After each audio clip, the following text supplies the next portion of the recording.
And turn our focus to South Africa's January headline consumer inflation, which slowed to 4.4%. Ettienne Le Roux, chief economist at RMB, joins us now. Ettienne, it's always lovely to have you in studio. Let's just get a sense of, whether the oil price and the fall in the oil price is the biggest or the only indicator that has seen a slow or tamer CPI number.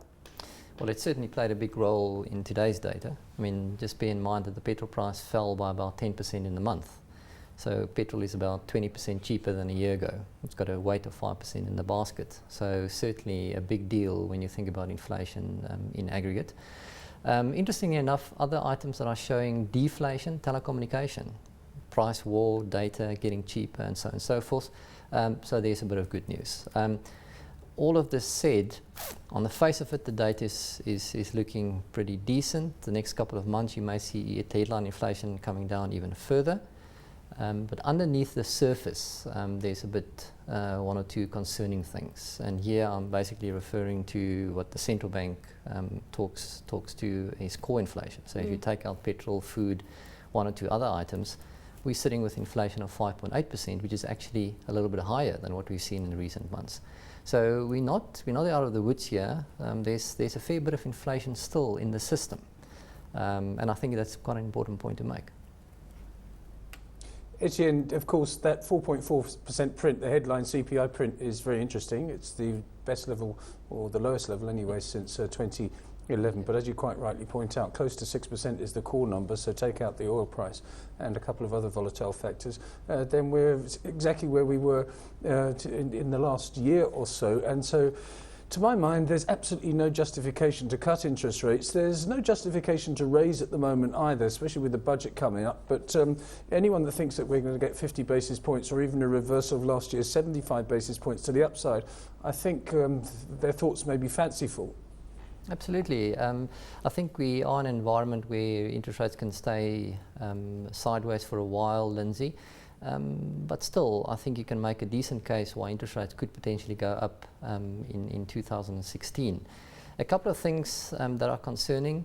Look what has happened to the maize price over the last couple of months. Today's print for food inflation is 6.5% year on year, down from about 10% or so not too long ago. But if the maize price continues to do what it has done, you're soon going to see some upward pressure on that score. Oil, not too long ago it was $45 a barrel. Today it's $60 a barrel. Indications already that the petrol price will go up in March. And always keep an eye on the exchange rate. As far as the interest rate story is concerned, if inflation reaches a lower turning point in the next couple of months and slowly drifts higher into next year, and the Fed starts the hiking cycle late this year, well, it will be difficult for the central bank locally not to change policy rates. At least that would be our opinion.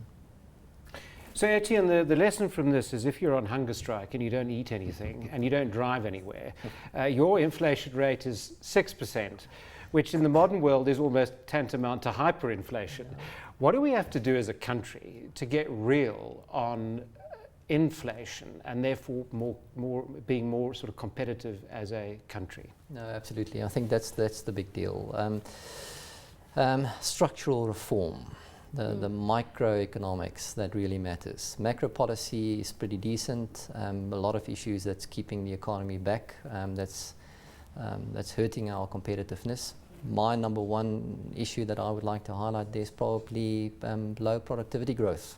And if you add to that wage inflation that's still high in many sectors, that's hurting competitiveness. And that's arguably one of the key reasons why the export industry, manufacturing export volumes are not responding to the extent that it should, considering where the rand is and considering the fact that global growth is picking up.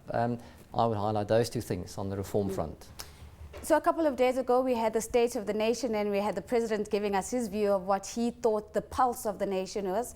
And here you're also giving us your sense of what's keeping you awake at night. The future of the nation, according to Ettienne Le Roux, do you think that we have what it takes to adjust some of those structural impediments that we're seeing in that core inflation number? Well, so far, very little evidence of that actually happening, and that is concerning. And then add to the fact or add to that the fact that we've got the major problems on electricity. You're asking me what is the state of the nation? The business mood is poor, pretty downbeat if you talk to the average CEO in South Africa. If the CEO is concerned, why will he make significant fixed investment? Why will he recruit a lot of people, especially when you've got electricity issues? Long term, it will be extremely difficult for this economy to grow at faster than 3% without us sorting out the electricity issues and some of these other competitive issues that we've highlighted earlier. So a lot of hard work needs to be done, and the sooner we get going, the better. The sooner we get going, the better. That's according to Ettienne Le Roux. Thank you so much for making the time to join us. Ettienne is, of course, Chief Economist at RNB.